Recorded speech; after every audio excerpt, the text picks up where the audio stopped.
This is RTV6 News at 7, working for you. Good evening here at 7 o'clock. I'm Mark Mullins. And I'm Amanda Starantino. We begin tonight with a little nuisance weather moving through our area. A system bringing rain is making its way across parts of central Indiana. Let's check in with Storm Team 6 Chief Meteorologist Kevin Gregory. Kevin. And the good news is over the last 5 days, we just had a trace of rainfall, so we can handle what's on our way tonight, generally half an inch with some isolated higher amounts. But look at the probability that you'll have rain at your house tonight, almost a guarantee. Quickly, though, Tuesday morning, our rain chances will diminish. Western half of the state with ongoing light rainfall. That would include from Indy west, get up to Muncie as well. Some rain. All of this will continue to move from west to east, and we'll all have rain through the overnight hours and mild temperatures to go with it. It's 61 in Bedford. Columbus is at 60. We slide to the north. Temperatures a little cooler where the rain has arrived. 54 in Logansport, mid-50s Marion and Kokomo. Wind will be part of the story to come with this rain. Half-inch rainfall amounts with isolated amounts higher than that, and an isolated thunderstorm possible, but we're not expecting any severe weather. There we are at 11 o'clock tonight. I'll show you the timeline through tomorrow and the temperature trend ahead coming up. And tonight we continue to look deeper into the coronavirus outbreak as more cases have been confirmed in our state. One central Indiana school system now has to shut down operations for 2 weeks as it deals with the effects of COVID-19. Here's RTV6's Stephanie Wade. The Hendricks County Health Department and Avon Community Schools are working closely to determine the web of individuals who have had direct contact with the two students. That web has grown very large. It's e-learning days for the next 2 weeks for students in Avon. While the district cleans all of their buildings and buses, the health department is working to minimize exposure and spread of the coronavirus. There are a total of 4 confirmed cases in Indiana right now, 2 in Hendricks County, 1 in Marion, and 1 in Noble County to the north. The state health commissioner says they have tested 30 people for the virus, but have only had 4 positives. All are being home quarantined at this time. For Avon, all extracurriculars have been canceled. If families are unable to access e-learning days at home, they can fill out a form on their website to request learning packets for students. The district is also working on to-go food options for those who utilize food services. Students will return to school April 6th after spring break.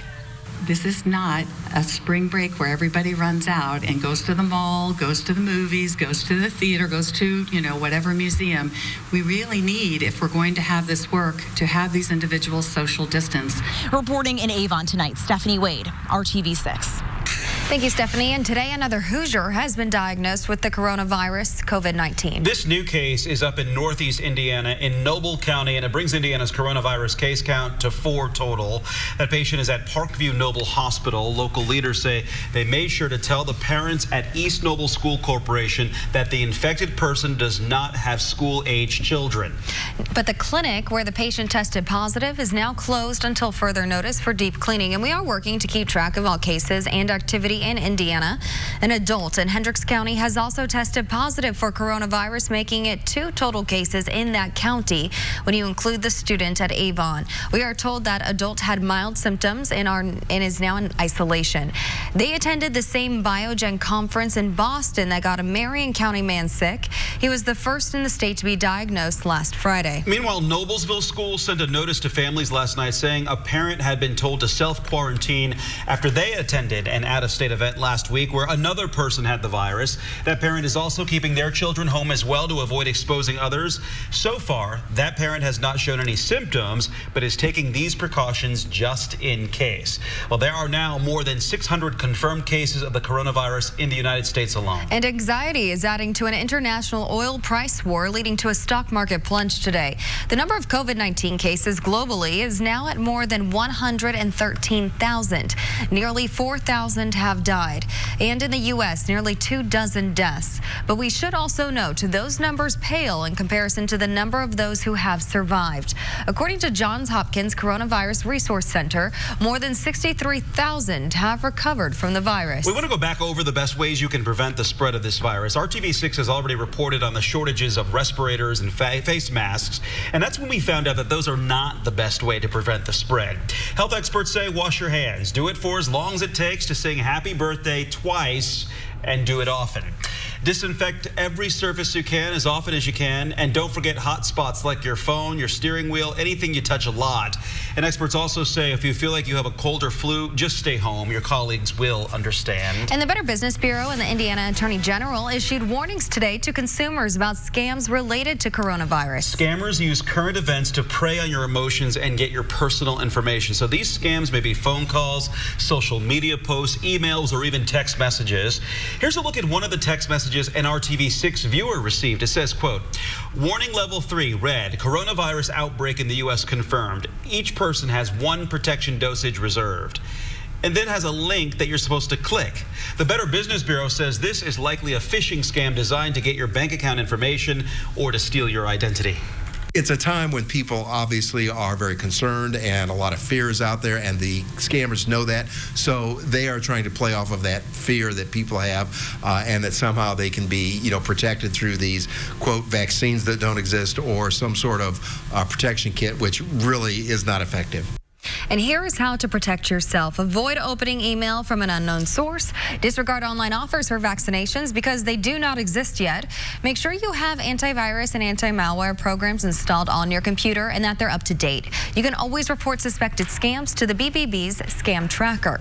And the Attorney General's office says if a message claims it can provide a cure or protect you against coronavirus, it is most likely a scam. Your best bet is to go to the CDC website and the Indiana State Department of Health and just beware of where you're clicking if you're looking for info online. You can report scams to the AG's office at indianaconsumer.com. Another way people are taking advantage of the virus that you need to watch out for, companies saying their products can treat or prevent it.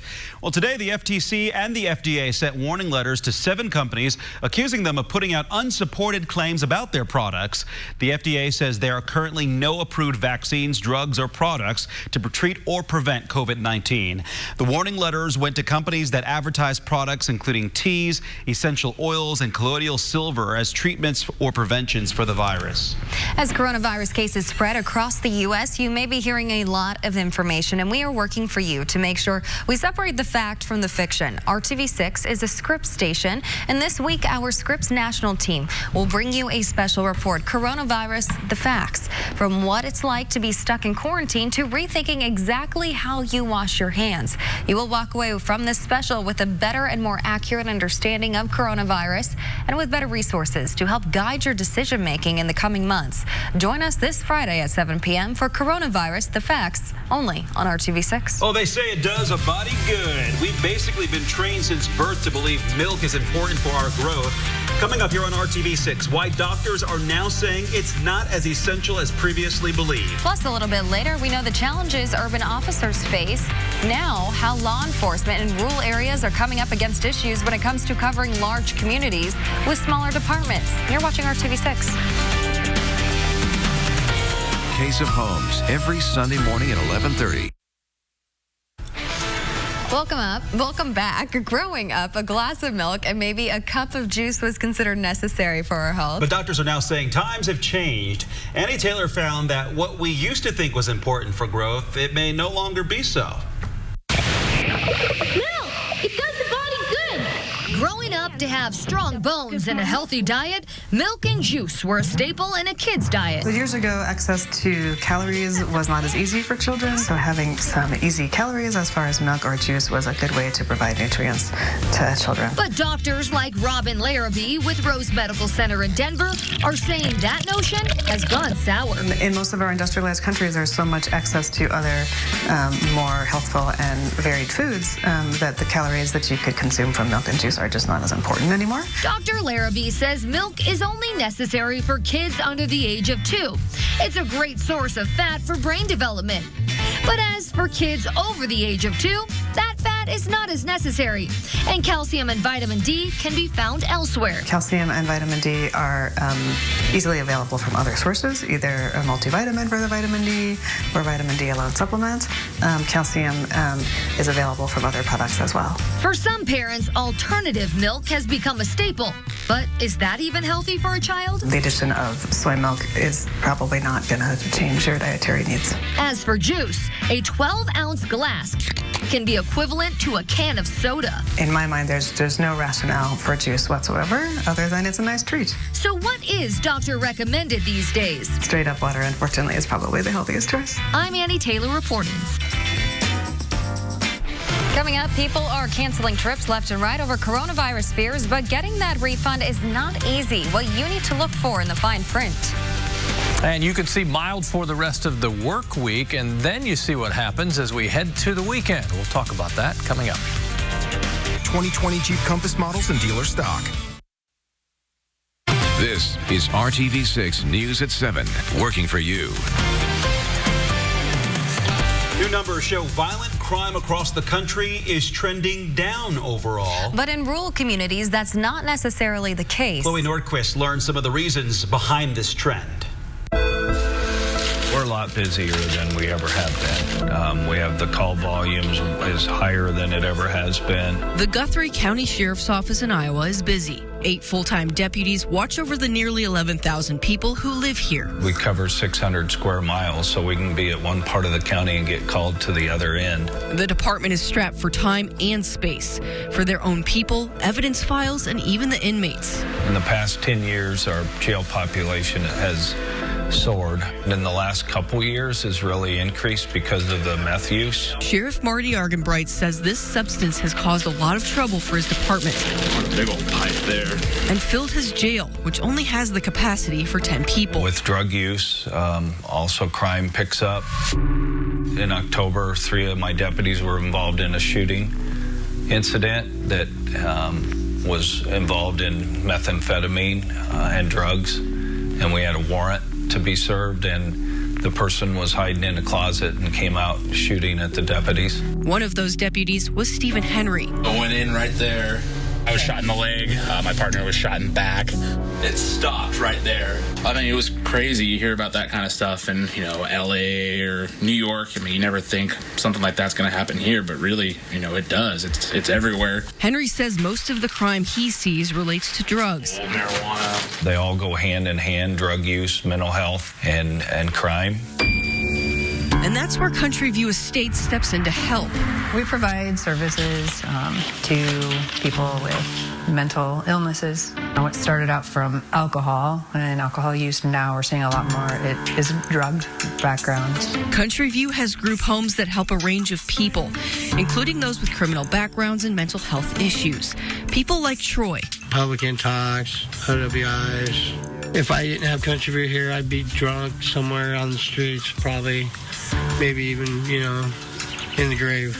Earlier in March, voters passed a $9 million project for a new, larger jail facility in Guthrie County, which will hold up to 30 people. 80% voted in favor. Everybody wants a safe community, and so it takes everybody paying attention to the choices that our leaders in our government in Iowa are making. I'm Chloe Nordquist reporting. And the coronavirus is giving a lot of travelers an unwanted lesson in reading the fine print. Some airlines, hotels, and cruise lines have made exceptions to their cancellation policies for people who have to change their travel plans. But home rental sites are a little stricter. Right now, Airbnb will issue some refunds to travelers in highly affected areas like China, Italy, and South Korea. And Vrbo is not offering any coronavirus-related refunds. Travel experts say standard travel insurance probably won't help recoup costs if someone decides they don't want to travel just out of concern. Policies labeled cancel for any reason offer the most complete coverage. For the first time in nearly a decade, Indiana has a new Speaker of the House of Representatives. Last year, Speaker Bosma announced that he will not run for re-election and instead retire from the legislature. Today, his replacement was sworn in. Representative Todd Houston of Fishers will be the new Speaker for the rest of the 2020 session and likely beyond. In his farewell message, Bosma got emotional as he thanked his family. As I think about the most important things that I've done here, they aren't here. The most important thing that I've done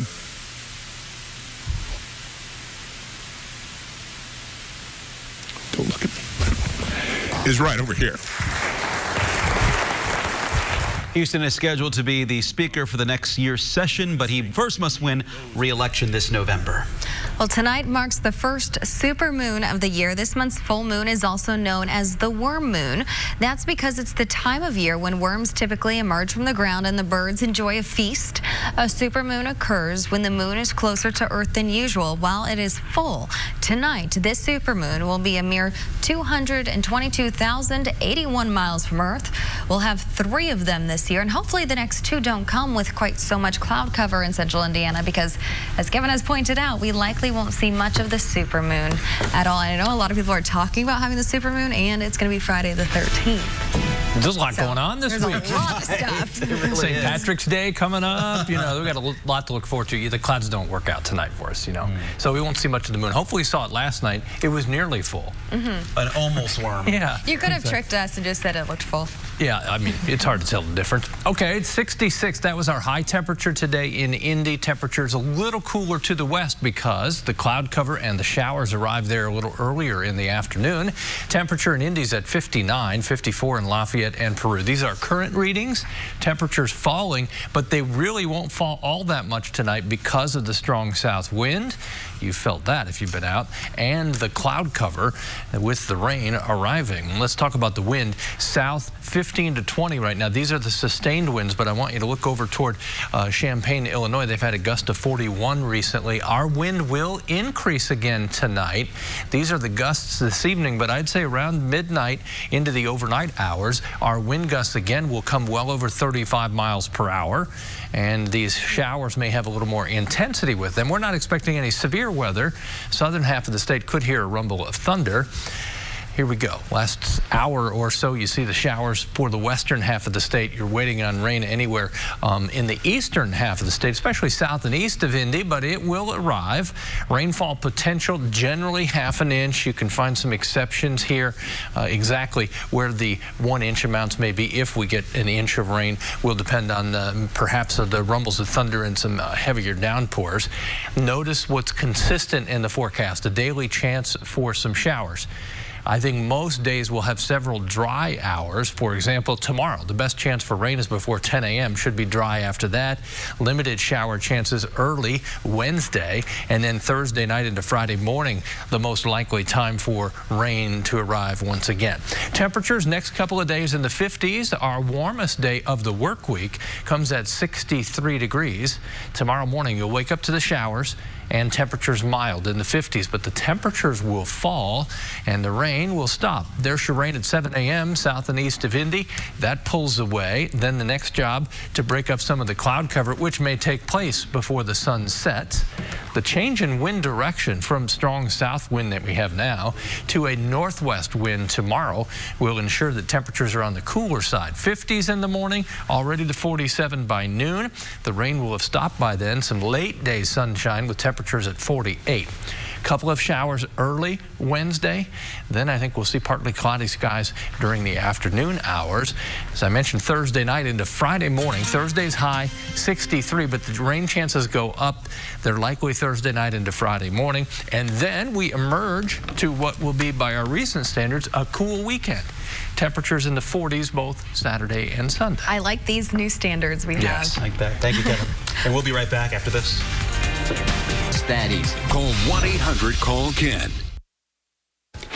Right now on the news at 7, Mondays have a reputation for being tough days. And today may be just the toughest. The Monday after the start of daylight saving time is actually linked to a number of hazards. One study shows workplace accidents are about 5% higher today compared to the average day. Today is also linked to an increase in deadly car accidents. It's stats like these that have dozens of states considering legislation to end the time changes. The U.S. government would have to approve that switch. In fact, Washington State's governor signed a bill last year to end the practice in that state, but Congress hasn't signed off on it yet, so they had to change the clocks yesterday anyway. Hoping that if they do it, leave it like this, where it is now. Remember we talked about the full moon tonight? Since we can't see it, I dug up a picture of the full moon. Oh, there you go. Yeah. Who needs to see it? It would have been that beautiful. It would have been, and we can imagine. Well, it is.